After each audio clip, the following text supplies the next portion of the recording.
अच्छा, अस्सलाम वालेकुम. I'm Dr. Zaya Khan from Medicine Department Unit 2 and I'm Senior Star and we are going to learn today about acute kidney injury. Okay, तो सबसे पहले हमने देखना है कि एक मिनट बच्चों, एक्सक्यूज मी, चेंज नहीं हो रहा मुझसे, चेंज नहीं हो रहा.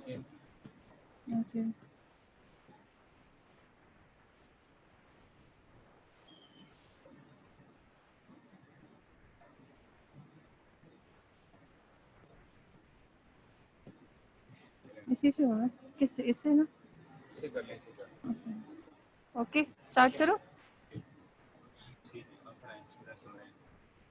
ओके, तो सबसे पहले हमने ये देखना है कि किडनी फंक्शंस कैसे करता है. आई होप कि आप लोगों ने फिजियोलॉजी में पढ़ लिया होगा, खास तौर पे फ्लूइड एंड इलेक्ट्रोलाइट इम्बैलेंस वगैरह का.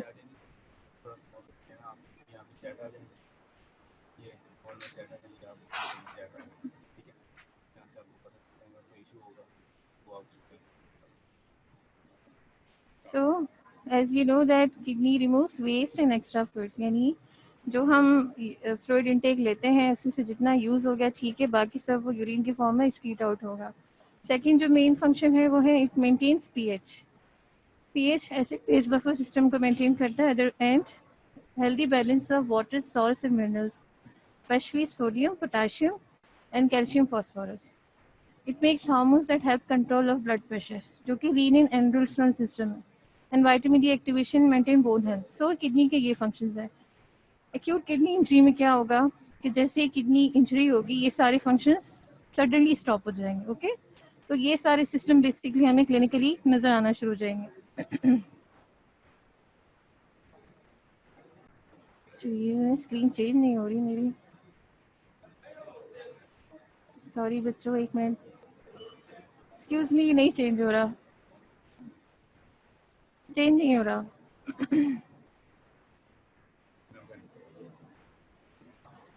ओके, यही वाला है मेरी side. So acute kidney injury is sudden episode of kidney failure और kidney damage, specially sudden episode है. ठीक है, और ये सडन एक्यूट उस वक्त होगा विद इन 90 डेज, यानी 90 डेज से पहले जो किडनी इंजरीज हैं इसका जो ड्यूरेशन है वो एक्यूट कहलाएगा. एंड मोर देन 90 डेज अगर परसिस्ट रहेगा तो वो क्रॉनिक किडनी डिजीज है. It results in buildup of waste products and imbalance of fluid and electrolyte. Especially it is reversible. ठीक है, ये याद रखने की बात है. And the diagnosis is made clinically and lab investigation के थ्रू. किस तरह से होगी? क्लिनिकली हम देखेंगे कि there is rapid reduction in urine output, very important, इसको ओलिगोयूरिया कहते हैं, यानी डिक्रीज यूरिन आउटपुट. और वो कितना है? It is less than 400 ml of urine पर 24 आवर्स. एंड लेबोरेटरी से हम क्या देखते हैं? There is rapid reduction in kidney function, जो कि हमें पता चलता है विद इंक्रीज सीरम क्रिएटिनिन. समझ आ रहा है ना कि हमने किस तरह से देखना है क्लिनिकली? बहुत आसान है कि हमें एक तो यूरिन आउटपुट कम मिलेगा और secondly serum creatinine level increase हो जाएगा. क्रिएटिनिन क्या है? Is a waste product of muscle metabolism. और यूरिया का पता है, it is a waste product of protein metabolism. So etiology is divided into 3 categories. Number 1 is pre-renal, number 2 is renal or intrinsic, and number 3 is post-renal. ठीक है, ये anatomical distribution है functional से ज़्यादा. ठीक है, तो प्री रीनल, रीनल इंट्रिंसिक और पोस्ट रीनल, याद हो गया? Okay, what is pre renal?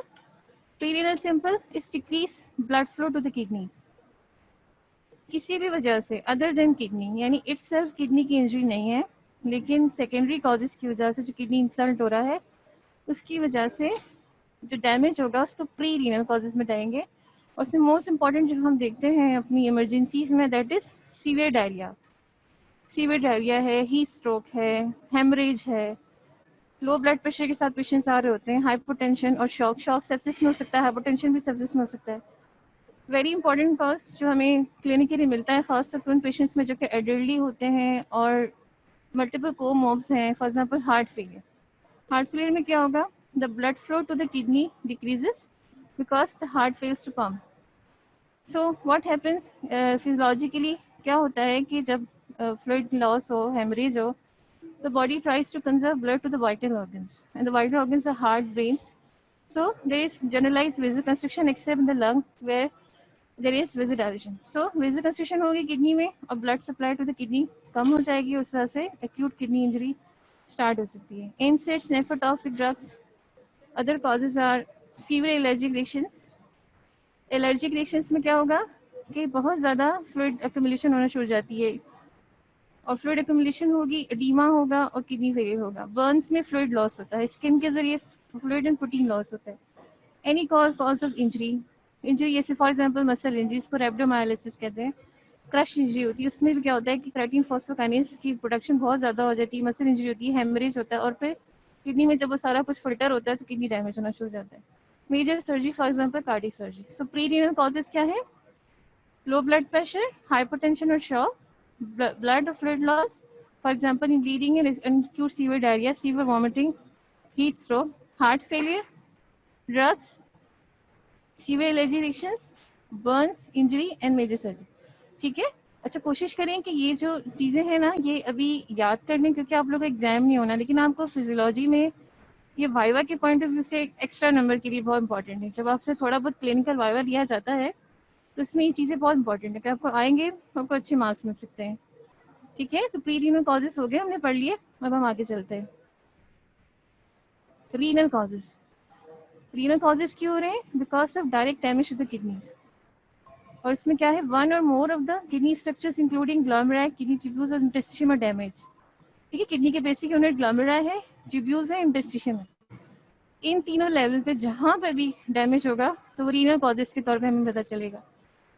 और इसमें फॉर एग्जांपल क्या है, sepsis, severe life threatening infection, capillary leak होगा, इंटरस्टिशियम में एडिमा हो जाएगा, इंजरी होना शुरू हो जाएगी। ठीक है, वेस्क्यूलाइटिस, वेस्क्यूलाइटिस क्या होती है?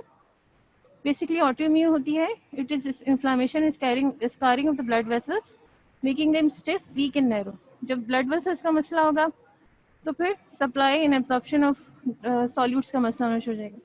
Interstitial nephritis, drug allergic reactions, for example tacrolimus, tacrolimus anti cancer drug है, एंटी इन्फ्लेमेटरी ड्रग है, इसी जैसे इंटरस्टिशियल नेफ्राइटिस होता है। सो हमने क्या पढ़ा, sepsis, vasculitis and interstitial nephritis. Other conditions क्या है, स्क्लेरोडर्मा, ये भी एक ऑटोइम्यून डिजीज है, कनेक्टिव टिश्यू डिसऑर्डर है। Rhabdomyolysis, this is muscle injury. And tumour lysis syndrome, tumour lysis syndrome occurs in cancer patient after chemotherapy, यानी इनको जब हमने ट्रीटमेंट दी, जब कैंसर सेल टूटे, ट्यूमर लाइसिस हुई, तो उनमें से सॉल्यूट्स बाहर है, जो सॉल्यूट्स बाहर है वो टॉक्सिक है, वो किडनी डैमेज कर रहे हैं। सही है, तो हमने क्या पढ़ा, direct damage to the kidneys, to the glomeruli, kidney tubules and interstitium, and it occurs because of sepsis, vasculitis, interstitial nephritis, scleroderma, rhabdomyolysis, tumoritis syndrome। ठीक है क्लास, आई होप कि मैं बहुत फास्ट नहीं जा रही। Okay, post renal cause very easy to remember, this occurs because of the blockage of the urinary tract। Urine tract kidney से लेके यूरेथ्रा तक जहाँ कहीं भी ब्लॉक होगा, यूरिन आउटपुट कम हो जाएगा, बैक प्रेशर बढ़ेगा, किडनी डायलेट होंगी, एडीमा होगा, फ्लूइड एक्यूमुलेशन होगी, एंड किडनी डैमेज होना शुरू हो जाएगी। फॉर एग्जांपल हमने bladder, prostate and cervical cancer के पेशेंट्स में देखते हैं, कॉमन है। ठीक है, इसके अलावा लार्ज प्रोस्टेट जो कि मेल में एडल्ट मेल में हो जाता है, जिसको हम बिनाइन प्रोस्टेटिक हाइपरट्रॉफी कहते हैं। ठीक है, किडनी स्टोन्स आ गए, flow to the urine withheld हुआ और पीछे बैक प्रेशर बनना शुरू हो गया, हाइड्रोनेफ्रोसिस हो जाता है, means fluid accumulation the kidneys, blood clots in the urinary tract. Okay, अच्छा ये पोस्ट रीनल की डायग्राम है, इसमें आप देख सकते हैं, अगर आप लोग किडनीज के स्ट्रक्चर को देखें, यूरेटर में आए, किडनी स्टोन पड़े हुए हैं, ट्यूमर्स हैं, tumour of the ureter, tumour of the urine bladder, BPH. Neurogenic bladder क्या होता है, समटाइम्स कुछ न्यूरोलॉजिकल कंडीशंस होती हैं जिसकी वजह से nerve supply to the urinary bladder जो कि स्फिंक्टर कंट्रोल है, parasympathetic and sympathetic nerve system disturb हो जाएगा, उसको न्यूरोजेनिक ब्लैडर कहते हैं। इसमें फिर ये अक्सर क्या होता है कि यूरिन टेंशन हो जाती है, यूरिन टेंशन मतलब यूरिन पास आउट नहीं होगा बिकॉज ऑफ न्यूरोलॉजिकल रीजंस, उनमें भी हमें AKI मिलेगा। ठीक है, अच्छा ये आपकी डेविडसन की डायग्राम है जो आपने पढ़नी है इंशाल्लाह। इसमें ये समरी है कि आपको pre renal, renal and post renal causes कौन से हैं। प्री रीनल एक तरह से रिविजन है, कोई क्लियर रिवाइज कर लेते हैं। Impaired perfusion is pre renal, okay, and these occur in cardiac failure, sepsis, blood loss, dehydration and vascular occlusion. Renal or glomerulonephritis, small vessel vasculitis, acute tubular necrosis means tubules की necrosis है because of drugs and toxins. ये ज़्यादातर toxins and drugs की वजह से होता है, या फिर प्रोलॉन्ग हाइपरटेंशन यानी इस्कीमिया हो रहा है। Interstitial nephritis can occur because of drugs, toxins, inflammatory disease and infection. And post urinary causes तो आप लोग को ईजी हैं बहुत ज़्यादा, जिसमें यूरिन कैल्कुलाई है, retroperitoneal fibrosis, benign prostatic enlargement, prostatic cancer, cervical cancer, urethral structure valves, and needle stenosis and phimosis. सही है? ओके हमने सेकेंड ईयर के लेवल तक जो देखना है वो हमारे लिए मैनेजमेंट इतनी इंपॉर्टेंट नहीं है जितना हमें डिजीज को डायग्नोज करना इंपॉर्टेंट है। Okay clinical sign and symptoms क्या हो गए। अच्छा इसको मैं बहुत ज़्यादा डिफिकल्ट नहीं बनाऊंगी आप लोग के लेवल पे, मैंने कोशिश की है कि मैं इसमें पिक्चर्स डाली हैं तो उसके थ्रू हम याद करेंगे। सही है? तो किडनी फंक्शन डिस्टर्ब हो गए, अब आपके जहन में आएगा कि फ्लूइड इलेक्ट्रोलाइट इम्बैलेंस खराब हुआ है, एसिड बेस सिस्टम डिस्टर्ब हुआ है, कैल्शियम मेटाबॉलिज्म डिस्टर्ब हुआ है, हार्मोन मैकेनिज्म जो है ब्लड प्रेशर कंट्रोल का वो डिस्टर्ब हुआ है, and vitamin D metabolism disturb हुई है। ठीक है, तो हमें पर साइन भी उन्हीं चीज़ों की आएंगी। अच्छा डिपेंडिंग ऑन द कॉज इनमें इंक्लूड साइन सिम्टम्स कॉज पर डिपेंड करते हैं। फॉर एग्जांपल डायरिया के सिम्टम्स अलग मिल सकते हैं हमें, हार्ट फेलियर के सिम्टम्स अलग होंगे, ड्रग्स टॉक्सिसिटी के सिम्टम्स अलग होंगे, हिस्ट्री डिफरेंट होगी। तो लेकिन मेन हमें क्या मिलेगा सबसे important 2 litre urine means oliguria. Urine output कम हुआ, अगर the AKI is because of dehydration तो हमें ड्राई म्यूकस मेम्ब्रेन मिलेंगे। कहाँ पे मिलेंगे? ड्राई टंग और वेरी इंपॉर्टेंट एक्सिलरी ड्राइनेस। अच्छा फाइनल ईयर के लेवल तक हम एक्सपेक्ट करते हैं कि डिहाइड्रेशन बच्चे ड्राई टंग बोलें, लेकिन ज़रा आगे अच्छी पोस्ट के जो लेवल पे जो मेन जिससे हम डिहाइड्रेशन का पता लगा सकते हैं दैट इज एक्सिलरी ड्राइनेस। ठीक है, swelling in the legs ankles and around the eye. ठीक है, फ्लूइड रिटेंशन हुई है और पेशेंट एडिमेटस होना शुरू हो गया। Fatigue and tiredness, shortness of breath, ये भी बिकॉज ऑफ फ्लूइड एक्यूमुलेशन है। Confusion, nausea, vomiting, seizures and common severe cases. Okay आपको पता है कि प्रोटीन मेटाबॉलिज्म का एंड प्रोडक्ट यूरिया है that has to be excreted out of the kidney, but जब AKI होगा क्या होगा कि उसकी रिटेंशन होगी। Whenever there is accumulation of urea, it causes nausea, vomiting and confusion. ठीक है, इसलिए ये पेशेंट हमारे पास ज़्यादातर कंफ्यूजन के साथ आ रहे होते हैं, डिसओरिएंटेड होते हैं, कंफ्यूज होते हैं। ओके ये एक मैंने पिक्चर डाली है जिससे याद करना आसान हो जाएगा। अच्छा समटाइम्स हमें क्या होता है कि हमें सेम टाइम ओवरलोड के साइन भी मिल रहे होते हैं एंड डिहाइड्रेशन के साइन भी मिल सकते हैं। For example dry membrane, dizziness and thirst. Dry membrane हमें टंग पे नजर आ जाती है, म्यूकस मेम्ब्रेन ड्राई होते हैं। पोस्टर ड्रॉप एंड टिकीकार्डिया मैं बाद में बताती हूँ पोस्टर ड्रॉप क्या होता है। Capillary refill time more than 2 second ये भी बताती हूँ अभी। एंड वॉल्यूम ओवरलोड के क्या साइंस है? Raised AVP, biodiesel, crackles, hypertensive and gallop rhythm यानी हार्ट फेलियर के साइंस आना शुरू हो जाएंगे एंड पेरिफेरल एडिमा। अच्छा ये देखते हैं कैसे, ये बताती हूँ।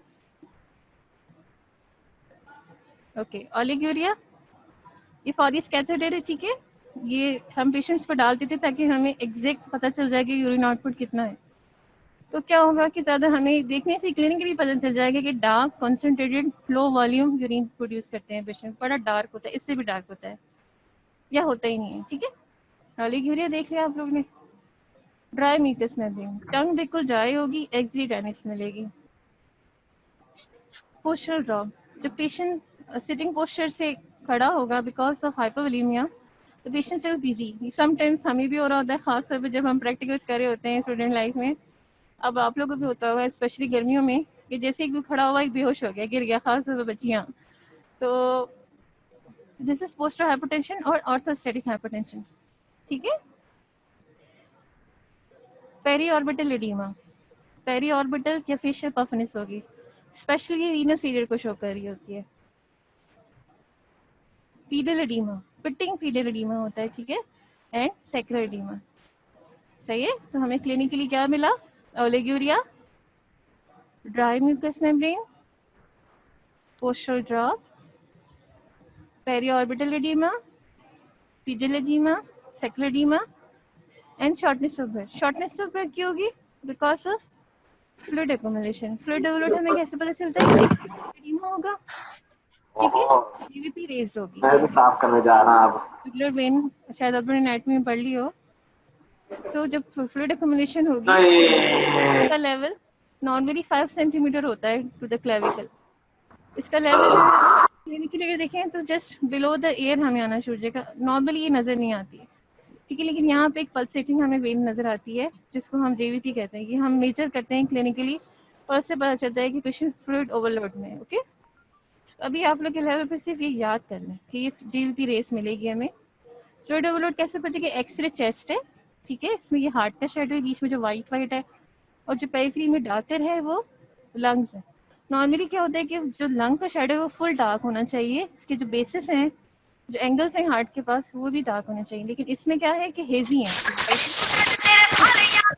तो कैसे मिले? Base AVP, pedal oedema, sacral oedema, generalised oedema जिसको एनएसआर का कहते हैं, एंड हार्ट पे हमें गैलेप रिदम मिल सकती है, और एक्सरे कराएंगे तो हमें फ्लूइड ओवरलोड के साइन एक्सरे में नजर आएंगे।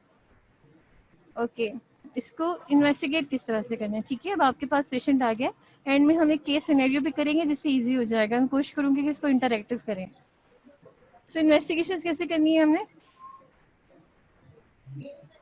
सबसे इम्पोर्टेंट सीरम इलेक्ट्रोलाइट्स, ठीक है, सोडियम, पोटेशियम, कैल्शियम, फास्फोरस, ये 4 इलेक्ट्रोलाइट्स हैं जिसको हमने स्टैट यानी फौरन से हमने उसको टेस्ट करना होता है। Urine analysis, urine microscopy in culture, ठीक है। यूटीआई के साथ ज़्यादातर पेशेंट आ रहे होते हैं ओल्ड एज में, जो AKI के साथ आ रहे होते हैं। 24 hour urine sampling, GFR, CBC to look for any signs of infection या फिर anaemia, abdominal ultrasound. Abdominal ultrasound पे क्या मिलेगा? हमें साइज ऑफ द किडनीज पता चल जाएंगे, ठीक है। ये हम लोग स्टार्ट डायग्नोस कर देते हैं कि यार ये ना एक्यूट इंजरी है या क्रॉनिक है। एक्यूट इंजरी में किडनी साइज का कुछ नहीं होगा क्योंकि एक रिवर्सिबल है, एक्यूट कॉज है। क्रॉनिक में क्या होगा कि किडनी स्मॉल हो जाएंगी, किडनी स्कारिंग होती है, तो इसमें भी हम पता लगा लेते हैं इन्वेस्टिगेशंस के through. फीना is fractional excretion of sodium, ठीक है। इसको अभी रहने देंगे ज़रा, आप लोग के लेवल से ज़्यादा हो जाएगा।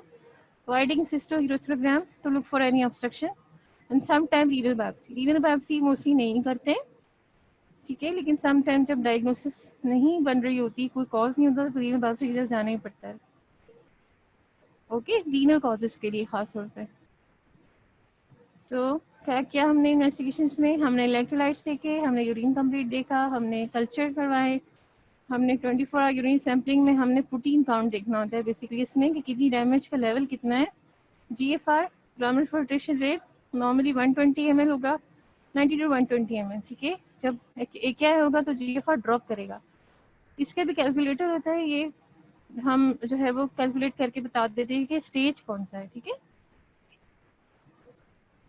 ओके, CBC हमने क्या देखना है? Total leucocyte count, WBC count देखना है, इन्फेक्शन को शो करेगा, या फिर एनीमिया को देखेंगे। ओके, अब एब्डोमिनल अल्ट्रासाउंड में हमने साइज ऑफ द किडनी देख लिया, कोई ऑब्स्ट्रक्शन है, कोई रीनल कैल्कुला है, वो डिटेक्ट कर लिया।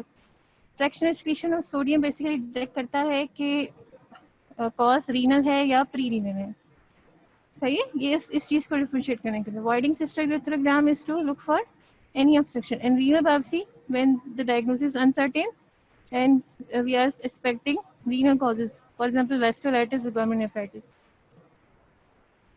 ओके, अच्छा, मैनेजमेंट मैंने कहा था कि आप लोग के लेवल पे बहुत ज़्यादा एक्सपेक्ट नहीं कर सकते कि आप लोग डोजेस बताएं, मैनेजमेंट बताएं, ठीक है।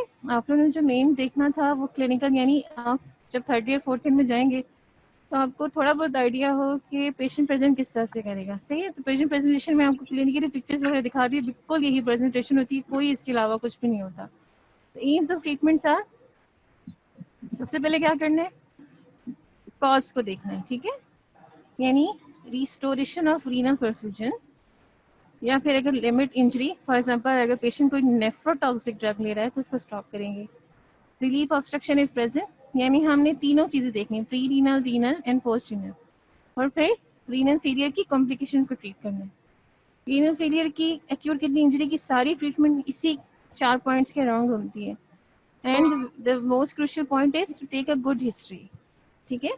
Good history will help in detecting the cause of the renal failure. Okay, so ये याद कर लें कि हमने परफ्यूजन को रिस्टोर करना है, इंजरी को लिमिट करना है, ऑब्स्ट्रक्शन को रिलीव करना है, कॉम्प्लिकेशन से अगर डेवलप होते हैं उसको ट्रीट करना है, गुड हिस्ट्री लेनी है। ओके, पेशेंट हमारे पास जब इमरजेंसी में लैंड करता है फॉर एग्जांपल, तो आपने क्या करना है, रीनल फेलियर का पेशेंट है, ज़रूरी नहीं है लेकिन मोस्टली हम लोग यूरिनरी कैथेटर पास कर देते हैं देखने के लिए कि पेशेंट अगर कह रहा है कि मुझे ओलिगोरिया हो रहा है, मुझे यूरिन आउटपुट नहीं आ रहा, कंपैरेटिवली पहले से कम है, तो कितना उसको क्वांटिफाई करना ज़रूरी है। क्योंकि जब आप ट्रीट करते हो यूरिन आउटपुट के बेसिस पे आप फ्लूइड मैनेजमेंट करते हैं, ठीक है।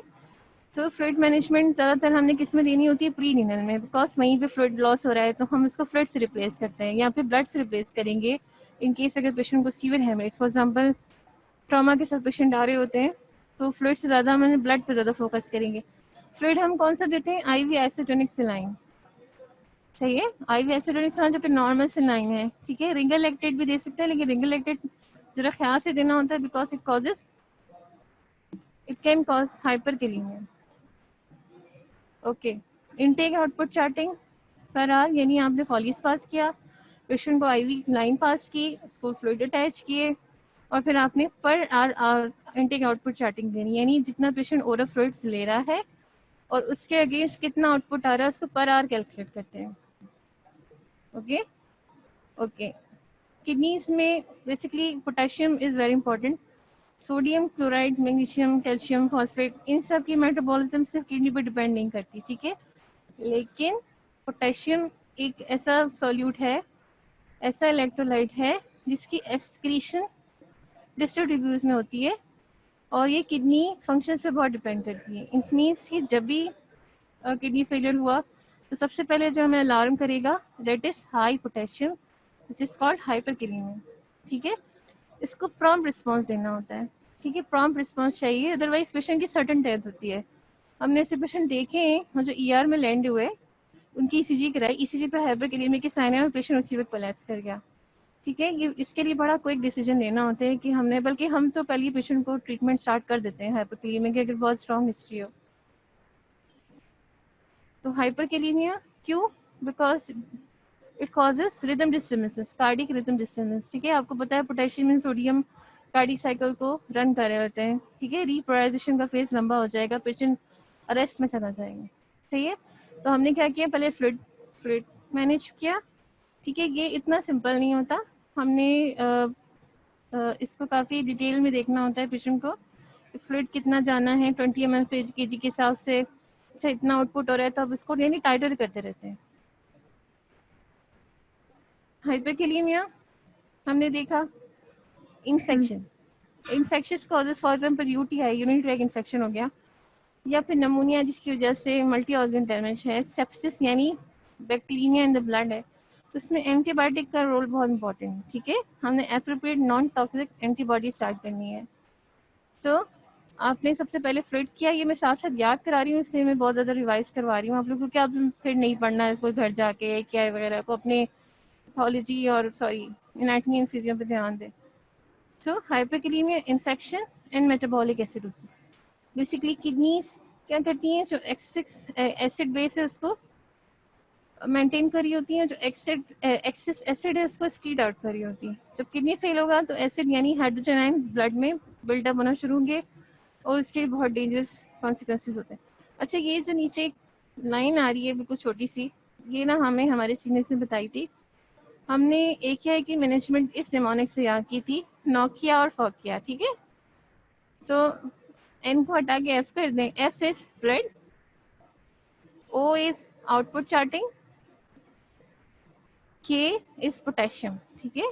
फोकिया यानी नोकिया हो गया, I is for infection and acidosis, यानी जब भी आप एक या देखें तो आपने ये 5 चीज़ों के ऊपर बहुत ध्यान देना है, अदरवाइज आप मिस करेंगे पेशेंट को।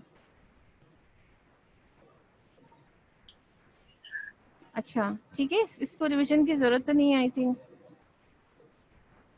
ये वाला ये जो पॉइंट है ना ये बस याद करना, fluid, output charting, potassium, infection, acidosis. अच्छा, समटाइम्स क्या होता है, पेशेंट यूजुअली इससे रिकवर कर जाते हैं, ठीक है। जब आप प्रॉम्प्ट रिस्पांस देंगे, पेशेंट को फ्लूइड मैनेजमेंट अच्छा करेंगे, कॉम्प्लिकेशंस को ट्रीट करेंगे, इंजरी को लिमिट करेंगे, तो पेशेंट मोस्टली 2 से 3 दिन में भी रिकवर होते हुए देखे हैं, हफ्ता भी लेते हैं, 90 डेज भी ले सकते हैं। बट समटाइम्स क्या होता है कि पेशेंट रिकवर नहीं करते और ये चेंज हो जाता है into chronic form. But emergency में भी हमें समटाइम्स डायलिसिस की जरूरत पड़ सकती है। इसका मतलब ये नहीं है कि एक दफ़ा डायलिसिस हो गई तो पेशेंट को क्रॉनिक किडनी डिजीज डेवलप हो गई है। डायलिसिस हमने कब करनी है? जब लाइफ थ्रेटनिंग कॉम्प्लिकेशन स्टार्ट हो जाए। फॉर एग्जाम्पल, इसको डिवाइड किया है क्लिनिकल एंड बायोकेमिकल। क्लिनिकली हमने पेशेंट में देखना है, बायोकेमिकली जो हम टेस्ट कराते हैं, सही है।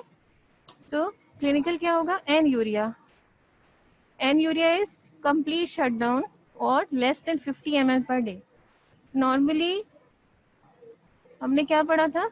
नॉर्मली पेशेंट जो है वो 50 ml per hour develop urine का, यानी नॉर्मल है, कोई कोमॉब्स नहीं है, तो नॉर्मल एक इंसान का 50 ml per hour urine output होना चाहिए, या फिर more than 2 litres per day, ठीक है। और यूरिया क्या था? Less than 400 ml per day. But anuria is less than 50 ml per day for more than 3 days। Very important. Clinical point number 1 क्या था? एन यूरिया, यानी कि वो पेशेंट है जिनको हमने इमरजेंसी डायलिसिस करनी है, उसने वेट नहीं किया डायलिसिस नहीं, अदरवाइज पेशेंट की सडन डेथ हो जाएगी। Uraemic encephalopathy, uraemic pericarditis, uraemic bleeding important नहीं है, volume overload and pulmonary oedema. हमें पेशेंट में क्लिनिकली अगर ये इंपॉर्टेंट ये 4 या 5 पॉइंट्स मिल गए तो आपने डायलिसिस की तरफ जाना है, ठीक है। पल्मोनरी एडीमा हमें कैसे पता चलेगा? जो मैंने एक्सरे दिखाया था, हमें चेस्ट पे फाइंडिंग्स मिलेगी, हमें लंग्स में फ्लूइड ओवरलोड मिलेगा। लेकिन मैं आपको दोबारा दिखाऊं एक्सरे। ये है पल्मोनरी एडीमा का एक्सरे जिसमें हार्ट इनलार्ज है। हार्ट इनलार्ज क्यों हो सकता है? Because of pericardial fluid accumulation भी हो सकती है एंड प्लूरल इफ्यूजन भी हो सकती है। अगर आप लोग ये एरो देखें, ये सारा फ्लूइड है। ये क्लिनिकली हमें स्टेथोस्कोप पे सुनाई दे रहा होता है, ठीक है, क्रैपिटेशंस आती हैं। फुल हेजी हाइलन है, ठीक है, इसमें कार्डिक इनलार्जमेंट है, पेरिकार्डियल इफ्यूजन भी लग रही है और प्लूरल इफ्यूजन है। अगर एक रीनल फेलियर का पेशेंट आता है उसका इस तरह का एक्सरे, तो आपने डायलिसिस पे जाना है। और कौन से पॉइंट्स थे? Anuria, uremic encephalopathy. Whenever there is accumulation of urea in the body, it causes nausea, vomiting, and confusion. These metabolites are toxic to the brain. For example, ammonia and uric acid या uric acid and urea अलग है, ठीक है। uric acid से encephalopathy नहीं होती, uremic से होती है।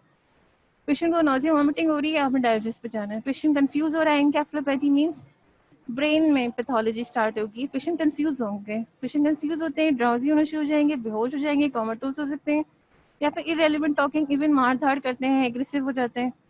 सो यूरेमिक इनकेफेलोपैथी आ रही है, पेशेंट में डायलिसिस पे जाना है। पेरिकार्डाइटिस क्या है? It's accumulation and inflammation of fluid around the pericardium. Uraemic bleeding भी होती है बिकॉज द प्लेटलेट काउंट या प्लेटलेट डैमेज नहीं होता, बट प्लेटलेट फंक्शन खराब हो जाएगा, यानी वो नॉन फंक्शन हो जाते हैं और ये पेशेंट ब्लीड के साथ आते हैं। वॉल्यूम ओवरलोड हमने देखा जब पेशेंट को जेवीपी रेस थी, पेशेंट को pedal, sacral and peri orbital oedema produce हो रहा है, या फिर pulmonary oedema. So clinical points I hope कि ये इजी है, याद हो गए होंगे, which is anuria, encephalopathy, pericarditis, bleeding, overload and pulmonary edema. And what are the biochemical जो हमने blood investigations कराई थी? Serum creatinine more than 6.7, ठीक है। अच्छा, ये जो टर्म है ना, ये एग्जैक्टली 6.7 नहीं है, ठीक है, ये इतनी फिक्स नहीं होती। समटाइम्स क्या होता है कि हमारे पास सिर्फ हाइपरकैलेमिया आ रहा है ना, तभी हमने उसमें डायलिसिस की तरफ चले जाते हैं। 1, that is blood urea nitrogen more than 100 milligram per deciliter. Metabolic acidosis, यानी बॉडी की पीएच 10.3 से कम होना शुरू हो गई है, and hyperkalaemia. So clinical and biochemical, जिसमें serum creatinine more than 6.7 per decilitre, blood urea nitrogen more than 100 milligram per decilitre, metabolic acidosis and hyperkalaemia, ठीक है। तो जब हमने ये सारे मेजर्स कर लिए और उसके बावजूद भी हम देख रहे हैं कि पेशेंट वर्स हो रहा है, या at any point patient develop करा है हाइपरकैलेमिया, यूरिक क्रिएटिनिन उसका डीरेंज है, या फिर उसको वॉल्यूम ओवरलोड के साइन आ रहे हैं, या फिर पेशेंट ड्राउजी हो रहा है, या फिर यूरिन आउटपुट शटडाउन में जा रहा है, कंप्लीट शटडाउन है, तो हमने फ़ौरन से नेफ्रोलॉजी टीम को इन्वॉल्व करना होता है और फिर पेशेंट की डायलिसिस के लिए उनके काउंसिल करके डायलिसिस करानी होती है।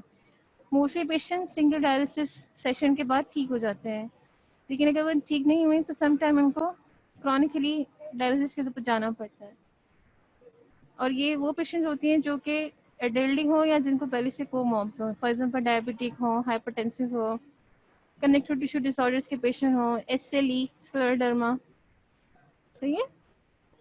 अच्छा, ये बहुत इंपॉर्टेंट है कि AKI का आउटकम क्या होता है। मेरा लेक्चर एंड पर है। आई थिंक कि बहुत ज़्यादा मैं फास्ट नहीं हूँ, कोशिश कर रही हूँ, साथ साथ रिवाइज भी करवा रही हूँ।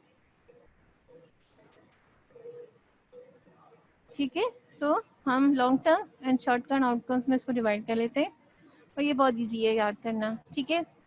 अब वही किडनी के फिजियोलॉजिकल फंक्शंस की तरफ जाएं। शॉर्ट टर्म आउटकम्स क्या होंगे? यूरीमिया हो रहा है पेशेंट को, जिसकी वजह से क्या होगा? Increase microvascular permeability, increase risk of anaemic mental status. ठीक है। जब पेशेंट को यूरीमिया आ गया, यूरिया बढ़ गया बहुत ज़्यादा, पेशेंट के यूरेमिक सिम्टम्स आएंगे। सही है। Whenever there is electrolyte imbalance क्या होगा? Cardiac arrhythmias, muscle weakness and depressed mental status. ये पोटेशियम से रिलेटेड ज़्यादा बात हो रही है। ओके। एसिड बेस डिस्टर्बेंस, यानी पीएच कम होना शुरू होगी, एसिडोसिस होना शुरू हो गया, तो उसका कॉन्सिक्वेंस क्या होगा? प्रोटीन कैटापोलिज्म स्टार्ट होगी और ज़्यादा यूरिया बनेगा। ठीक है। Reduce hepatic blood flow, liver compromise होगा। लिवर क्या है? It's the organ that removes the toxic metabolites, so toxic metabolites accumulate होना शुरू हो जाएंगे इन हीमोडायनेमिक इंस्टेबिलिटी। सही है। तो शॉर्ट टर्म में आपने क्या पढ़ा? Urania, electrolyte disturbance and acid base disturbance, और इनके क्लिनिकल कॉन्सिक्वेंसेस हमें इस तरह से मिल रहे हैं। Okay. And very important, fluid overload. Fluid overload हमें कैसे पता चलेगा क्या हो रहा है? फ्लूइड ओवरलोड में इंटरस्टिशियल एडीमा है, इंट्रावेस्कुलर फ्लूइड जो है वो एक्स्ट्रावेस्कुलर जा रहा है, एडीमा होना शुरू होगा। जब एडीमा होना शुरू होगा तो oxygenation to the tissues impaired होगी, मेटाबोलाइट डिफ्यूजन इम्पेयर्ड होगी। सही है। इस्कीमिया होना शुरू होगा, मसल वेस्टिंग, प्रोटीन मतलब कैटाबॉलिक स्टेट में बॉडी आ जाएगी, and increase intra abdominal pressure. इसका क्या मतलब है?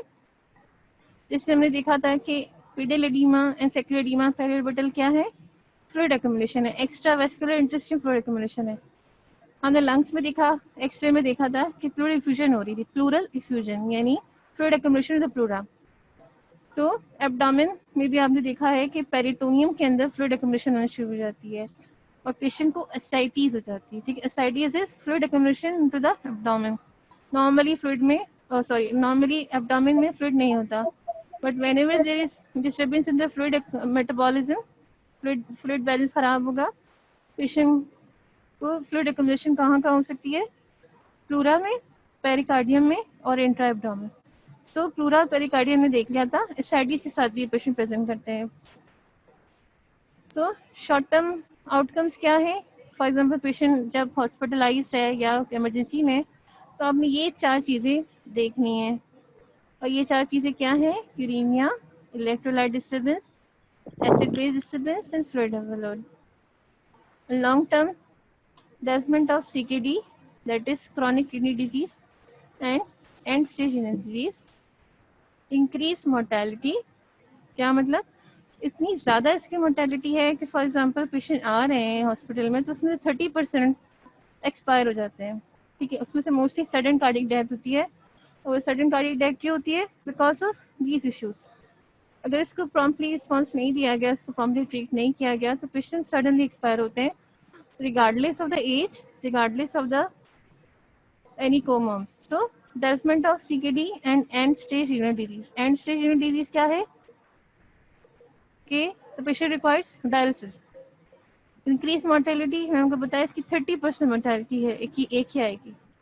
Reduce quality of life. Obviously if the patient has fluid accumulation, uraemia, bleeding, तो क्वालिटी ऑफ लाइफ कंप्रोमाइज होगी, कैटाबॉलिक स्टेट में बॉडी आएगी, फटीग हुआ, लेथार्जिक हुआ। ठीक है। इसके अलावा financial burden, increase risk of cardiovascular events. इन पेशेंट्स में एमआई का, स्ट्रोक का and infection to the other organ very common है। ठीक है। मोस्टली इन पेशेंट को स्ट्रोक आ जाता है। स्ट्रोक का पता है? फालिज इसको हम उर्दू में कहते हैं। सो हमने क्या पढ़ लिया, हमने सबसे पहले पढ़े थे कॉजेस, फिर हमने इसकी इन्वेस्टिगेशंस पढ़ी, फिर इसके बाद क्लिनिकल फीचर्स हमने देखे, और फिर outcome and emergency dialysis indication. अच्छा, ये जो पिक्चर है ना, ये आपकी कभी जान नहीं छोड़ेगी। The emergency indications of dialysis therapy in patient with AKI या CKD। सो इस डायग्राम को नोट कर लें, राइट डाउन करना, राइट डाउन कर लें, क्योंकि ये आपसे इस पे किया जाएगा कि ये हर डॉक्टर को आता हो। और अगर अभी से याद कर लेंगे तो बहुत अच्छा होगा, क्योंकि इस डायग्राम ने, इस स्लाइड ने कभी जान नहीं छोड़नी। अच्छा, ये जो क्रेटिनिन की वैल्यू है, ये आई थिंक चेंज होगी, इसे मैं इस पर नहीं थी, ये थोड़ी सी पुरानी मुझे लग रही है, अभी वाली मुझे भी याद नहीं है, सॉरी, मैं देख के बताऊंगी। 6 से ज़्यादा है, लेकिन 6.7 मुझे नहीं लग रही। मैं आप लोग करेक्ट करवा दूँगी इंशाल्लाह फिर कभी। ओके, सो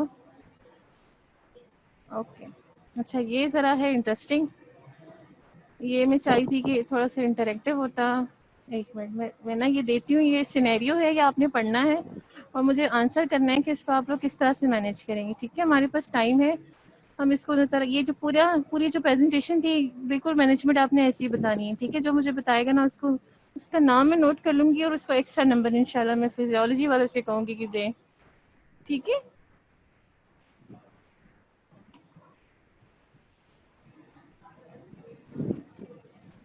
अच्छा, एक क्वेश्चन मेरे पास है, यूरेमिक का क्या मतलब है? Uraemia is the commission of urea in the blood. Uraemic का मतलब पेशेंट में यूरिया लेवल ज़्यादा है। ठीक है, जिसे हम कहते हैं स्केमिक, स्केमिक इंजरी, तो यूरेमिक इंजरी। ठीक है, आसिम दिलदार की तरफ से ये आया था, आई थिंक ये पेशेंट आपको समझ आ गया होगा आसिम।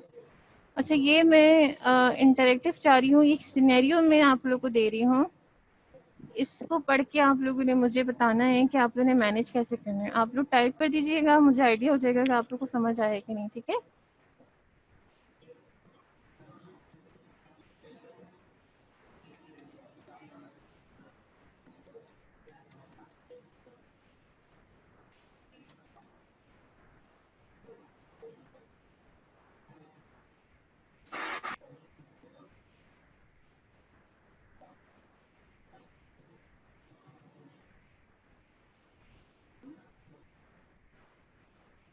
ओके।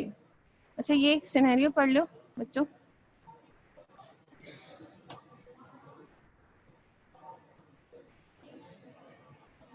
सिनेरियो क्या है? अ 50-year-old lady, she is diabetic, presented to the emergency history of loose stools। अच्छा, ये इतना कॉमन सिनेरियो है खासतौर पे गर्मियों में कि हर दूसरा पेशेंट लूज स्टूल के साथ आ रहा होता है और उसमें से 3-4 एक है के साथ प्रेजेंट कर रहे होते हैं। तो पेशेंट की एज है 50-year-old लेडी है, इसको कोमॉर्ब है, वेरी इंपॉर्टेंट डायबिटिक पेशेंट है। ठीक है, ये नॉर्मल पेशेंट नहीं है, यंग पेशेंट नहीं है, ये डायबिटिक पेशेंट है। Presented with emergency with history of loose stools, जो कि 10 to 12 एपिसोड्स पर डे है, वाटरी है, विद क्रैम्पी एब्डोमिनल पेन्स। ठीक है, डायरिया है पेशेंट को, बहुत ज़्यादा है, एपिसोड्स बहुत ज़्यादा है। ठीक है, 10 to 12, वाटरी है, क्रैम्पी एब्डोमिनल पेन, और इसके साथ क्या है, loose stools are associated with vomiting. यानी सिर्फ डायरिया नहीं है, पेशेंट को वॉमिटिंग भी है, यानी डायरिया के थ्रू फ्लूइड लॉस हो रहा है एंड वॉमिटिंग के थ्रू भी फ्लूइड लॉस हो रहा है। Okay, loose stools are associated with vomiting, 5 episodes, projectile watery in yellowish in colour.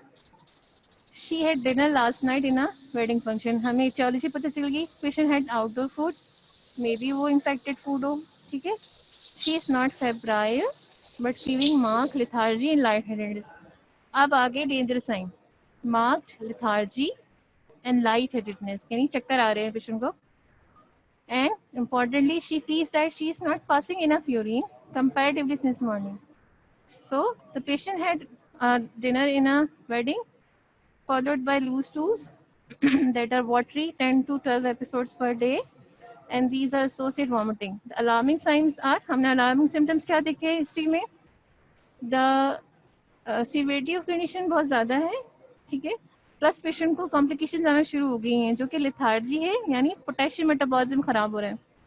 Light headedness है, maybe she is building up urea in the blood, uraemic हो रही है, ठीक है। She feels that she is not passing enough urine since morning, urine output कम हो गया है। अब हमने जब इसको एग्जामिन किया, अच्छा ये एक बिल्कुल मैंने एक सिंपल सी हिस्ट्री दी है, हम हिस्ट्री बहुत डिटेल लेते हैं, लेकिन अभी सिर्फ आप लोगों को सॉल्व करवाना है। मैंने ये सिनेरियो इस वजह से मैंने बड़ा सिंपल से बनाया है, ठीक है। और एग्जामिनेशन शी इज ओरिएंटेड, मतलब वो कंफ्यूज नहीं है, सही है। She head light headedness but she is not confuse.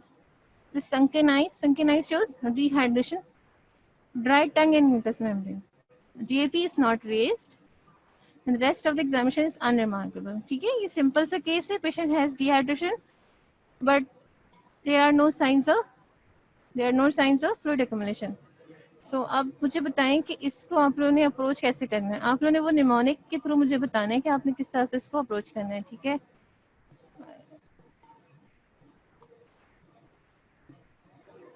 मैं आंसर्स का वेट कर रही हूँ, मुझे कोई भी बता दे, गलत हो जाएगा तो मैं बता दूंगी, कोई एग्जाम नहीं हो रहा।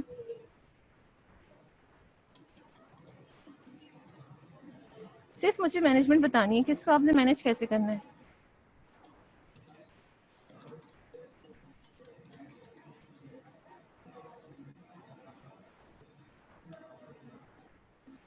ओके, मैं वेट कर रही हूँ।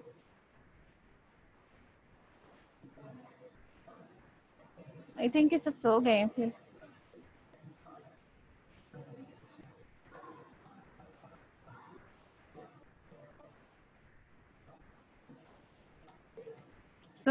मुझे ये बताया है हसीब ने। हसीब वेरी गुड, आपने पेशेंट को ठीक है फ्लूइड दे दिया, आपने इसको क्लिनिकली असेस किया, 5 लाइन पास की, इसको फ्लूइड दे दिया, फिर और क्या करेंगे? कोई और बताए, जल्दी बताएं, बस लेक्चर खत्म करते हैं। Very good, Giri not preach. इसको फॉलिस करेंगे, इस पेशेंट को इसको फॉलिस के थ्रू पास करेंगे।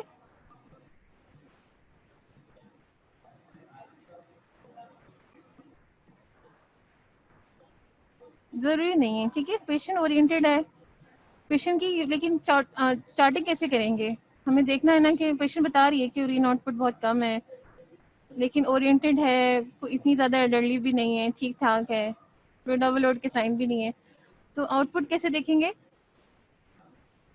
बहुत सिंपल होता है। क्लिनिकली हम क्या कहते हैं पेशेंट्स को कि आप जितना पानी पिए वो नोट करें, और जितनी दफ़ा वॉशरूम जा रही हैं या तो यूरिनल दे देते हैं जिसमें यूरिन मेजर होता है, उसमें यूरिन पास करें, या फिर बता दें कि आपने कितनी दफ़ा वॉशरूम दी, तो हम एक रफली आइडिया कर लेते हैं, ठीक है। उसके बाद क्या करेंगे? पेशेंट एफ हो गया, ओ हो गया, ठीक है। तो फोकिया का सेकंड पॉइंट क्या था? पोटेशियम, पोटेशियम लेवल चेक कर लिए फौरन से। आई क्या था? इन्फेक्शन, इन्फेक्शन लग रहा है ये पेशेंट को, लग रहा है ना, क्योंकि पेशेंट ने बाहर से खाना खाया था और फिर इसको डायल एपिसोड हुआ है, एक्यूट गैस्ट्रोएंटाइटिस हुआ है। लेकिन मोस्टली हम सिंपल डायरिया में एंटीबायोटिक्स नहीं देते हैं, ठीक है, खुद ही ठीक हो जाता है। अगर ये बहुत कोमोब्स के साथ होता, डायबिटिक है, लेकिन अगर इसमें कोई क्लिनिकल बहुत ज़्यादा डेंजरस साइन आ रहे होते, यूरेमिक साइन आ रहे होते, तो हम एंटीबायोटिक देते हैं। और आखिर में क्या था? एसिडोसिस देखनी है। सही है, वेरी गुड, थोड़ा बहुत तो समझ में आ ही गया, हसीब को ही आया है मुझे लगता है। ओके, फ्लूइड्स, आउटपुट चार्टिंग की, पोटेशियम देखा, इन्फेक्शन देखा, एसिडोसिस देखा, सही है। अच्छा, ये आजकल बड़ा हॉट टॉपिक चल रहा है, ठीक है, एक क्या का नया कॉज है ये, तो नया तो नहीं है, 2005 की जो स्टडीज़ थी कोरोना की, उसमें भी उस वक्त देखा गया था कि पेशेंट एक क्या डेवलप करते हैं, ठीक है। जो अभी की जो स्टडीज़ हैं उसमें क्या देखा गया है कि देयर इज़ 3% to 9% केसेस, जो वुहान में आउटब्रेक हुआ है उसमें 3 to 9% पेशेंट हैड एक किया है due to corona virus infection. लेकिन अब there is increase in the incidence to 15% in hospitalise and 20% high in ICU patients, ठीक है। वुहान में जो देखा गया था इनिशियली 3 to 9% है, अब ग्लोबली जितनी स्टडीज हो रही हैं उसमें इसका नंबर एक्चुअल से बहुत ज़्यादा है, that is 15% in hospitalise and 20% high in ICU, और 20% in high in ICU patients with many requiring dialysis treatment, ठीक है, जिनमें कॉम्प्लिकेशंस आना शुरू हुई एक क्या है कि और पेशेंट डायलिसिस के अंडर गए। तो corona is not only damaging the lungs, multi organ failure कराता है, उसमें रीनल फेलियर सेकंड नंबर पे, फर्स्ट इज लंग लंग में भी एक्यूट इंजरी जिसको ARDS कहते हैं और किडनी इंजरीज कराता है। और एक क्या है, acute kidney injury appears a marker of कोविड-19 infection severity and higher mortality rate. ठीक है, आई होप कि आप लोग को समझ आया होगा, मैं बहुत ज़्यादा फास्ट नहीं थी।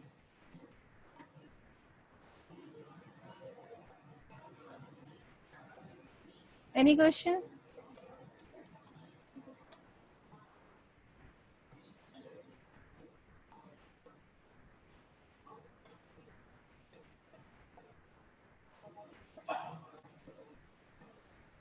मेटास्टेटिक नेचर, हाँ ऐसे ही है। एक्चुअली 80% पेशेंट को कुछ नहीं होता। फॉर एग्जांपल हम सब हैं, हमारा एक्सपोजर है, हम डॉक्टर्स हैं, हम क्लिनिक्स पे होते हैं। 80% पेशेंट को कुछ नहीं होता। 15% ऐसे हैं जो कि हॉस्पिटलाइज होते हैं, 5% ऐसे हैं, 2% ऐसे हैं जो कि जिनकी मॉर्टेलिटी मोबिलिटी बहुत ज़्यादा होती है। ठीक है, तो देखें, पॉइंट मेरा एक है के साथ कोविड-19 को रिलेट करने का ये था कि कोविड-19 रिलेटेड एक है रिजल्ट्स इन हायर मोर्टेलिटी। 30% तो वैसे ही है ना, एक ही है कि mortality because of other reasons, but कोविड-19 की मोर्टेलिटी इसकी ज़्यादा है बिकॉज सेप्टिक शॉक के साथ ये ट्यूबुलर इंजरी करेगा, यानी सोडियम पोटेशियम बैलेंस तो फ़ौरन ही होगा, micro inflammation, increase blood clotting and probable direct infection of the kidney. ठीक है,